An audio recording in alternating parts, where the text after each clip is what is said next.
Da pirâmide da Lua, caminhamos rumo à pirâmide do Sol. Nosso caminho é pela Avenida dos Mortos, que recebeu esse nome porque aqui foram encontrados muitos sepultamentos.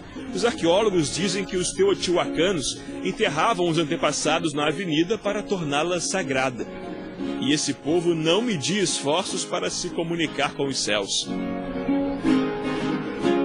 A maior prova disso é a Pirâmide do Sol, 65 metros de altura, tamanho de um prédio de 21 andares. Construir pirâmides era uma maneira de aproximar o mundo dos homens ao mundo dos deuses. Mas em Teotihuacan e em outras sociedades do México Antigo, esses dois mundos nem eram assim tão distantes. Oferendas e sacrifícios funcionavam como uma ponte, frequentemente percorrida, entre o sagrado e o profano. Aqui, na Pirâmide do Sol, as cerimônias tentavam sensibilizar o deus Tlaloc, deus da chuva. Era ele que poderia determinar a fartura ou a fome, o sucesso ou o fracasso de uma colheita de milho, por exemplo. Tudo era regido pelo conceito, hoje conhecido por cosmovisão. Professora Leila, em linhas gerais, o que é essa cosmovisão? Sim, a cosmovisão é definida pelos antropólogos como a visão de mundo totalizadora que um povo antigo ou um povo indígena poderia ter, né? Então é uma visão que engloba o mundo sagrado e o mundo profano. No caso da Mesoamérica, uma montanha, o que ela é? Ela é uma reprodução da montanha sagrada, mítica, né? Cheia de alimentos, etc. Então quando ela era colocada, ela era construída, ela como que era uma inserção nova dentro do cosmos, da paisagem natural, e ela fazia parte dessa paisagem natural, por isso ela precisava ganhar vida. Daí que nós vemos a necessidade de fazer sacrifício com sangue humano e materiais preciosos como conchas e também de fertilidade, né, como o jade, para justamente colocar vida nesse edifício. O que movimentava o comércio em Teotihuacan? Como o povo desapareceu? Quais são as descobertas mais recentes sobre essa civilização? Você vai saber já já.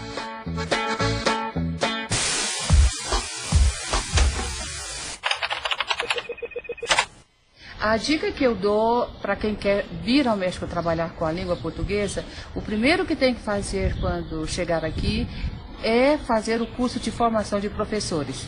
É uma das exigências em que as universidades pedem e principalmente as empresas. Por quê? O português hoje em dia ganhou peso, ele ganhou status, né, como língua oficial do Mercosul. E consequência disso, literalmente os empresários, eles voltaram à sala de aula para aprender o português, que é justamente para cobrir as necessidades linguísticas que o mercado econômico impõe.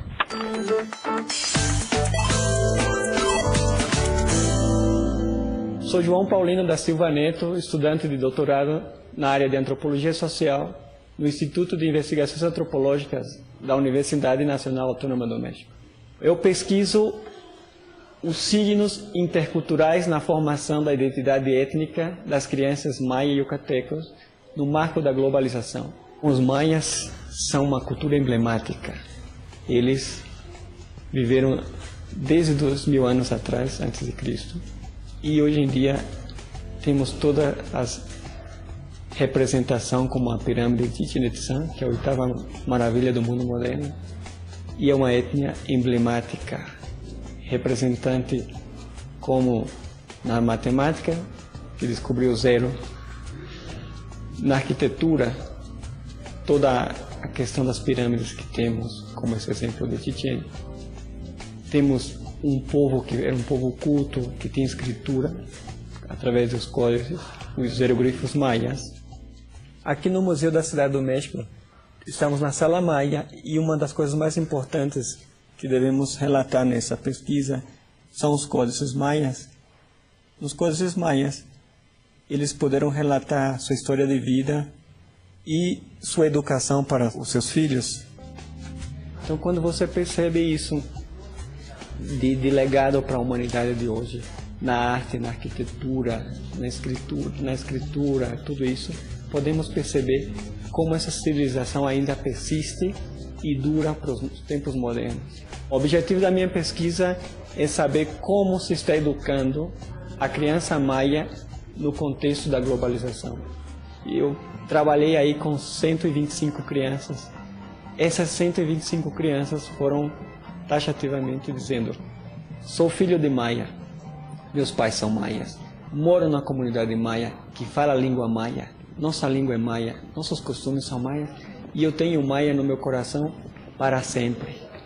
Então podemos concluir que realmente a educação que esses pais estão dando para eles é uma educação bilíngue, porque eles também se sentem mexicanos. Portanto, a pesquisa aponta e conclui aí que realmente eles conservam a sua identidade étnica maia.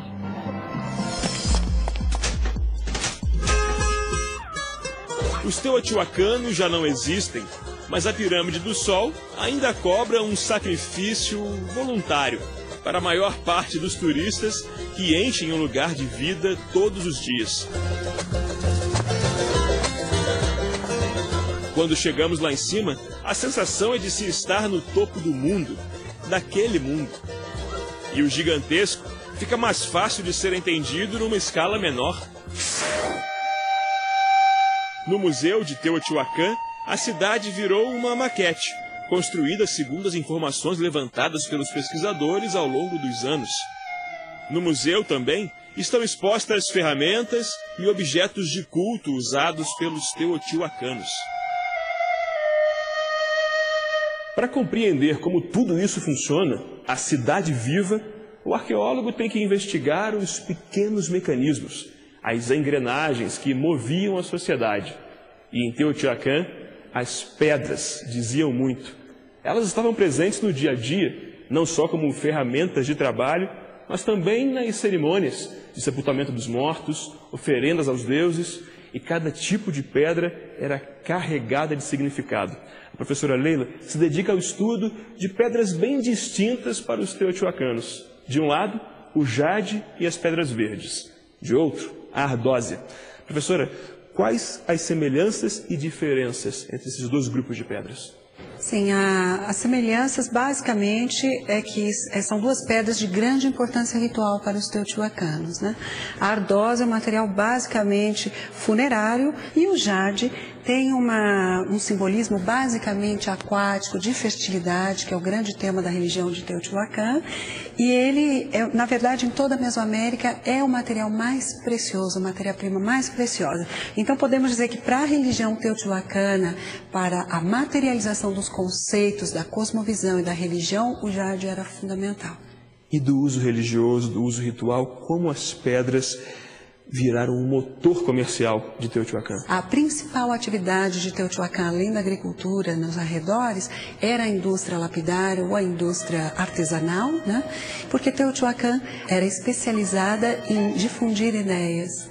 Como a sociedade teotihuacana desapareceu? No caso de Teotihuacan, foi uma cidade que teve uma população muito grande e houve um momento de rompimento do equilíbrio entre essa sobrevivência para toda essa população e o meio ambiente, quando começa a faltar alimentos.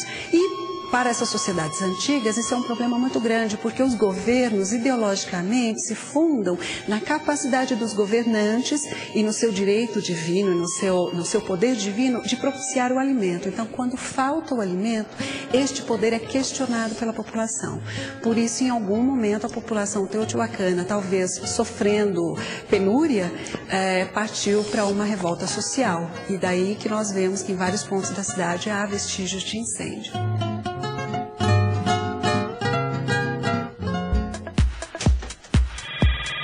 O que mais me chama a atenção academicamente no México é a sua perspectiva latino-americanista, produto da vinda de exilados e exiladas nos anos 60 e 70. Além disso, se poderia dizer que a luta social, e particularmente a luta estudantil, aqui no México, conseguiu manter uma linha popular dentro da universidade. Isso dá muita efervescência política, academia.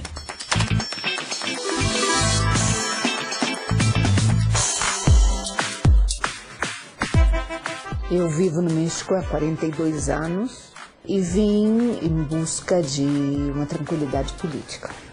Meus pais eram exilados políticos, vieram para o México com o golpe em 1964 e eu me uni a eles em 1968.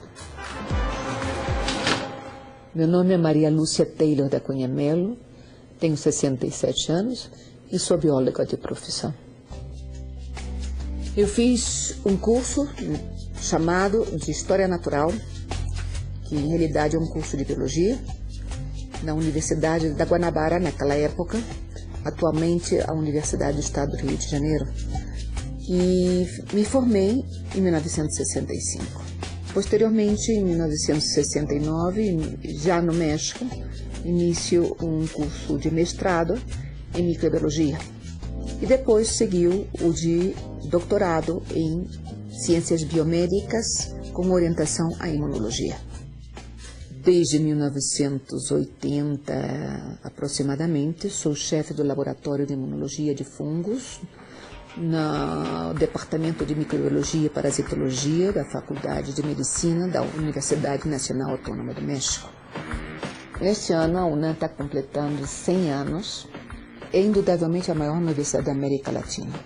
Não só em tamanho, mas também pelo impacto que uma universidade tem na população geral mexicana e nacional e também na população internacional.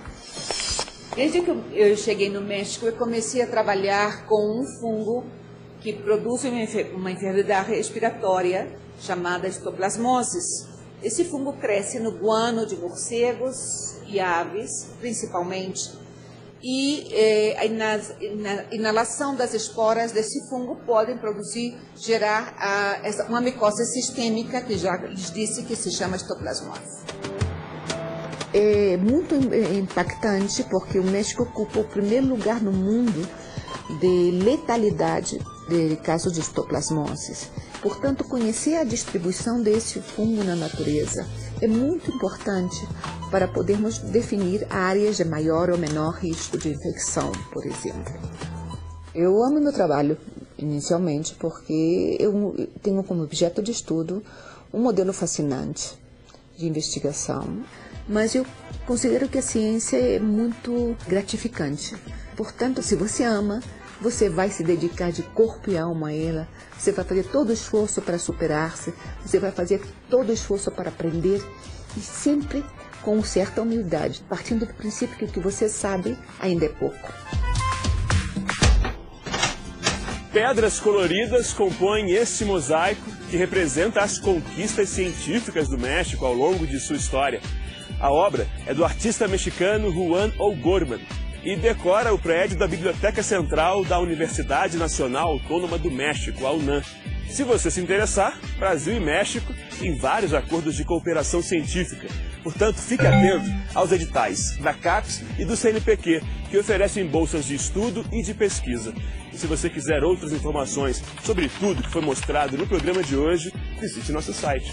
O endereço é globouniversidade.com.br. Até a próxima. Tchau!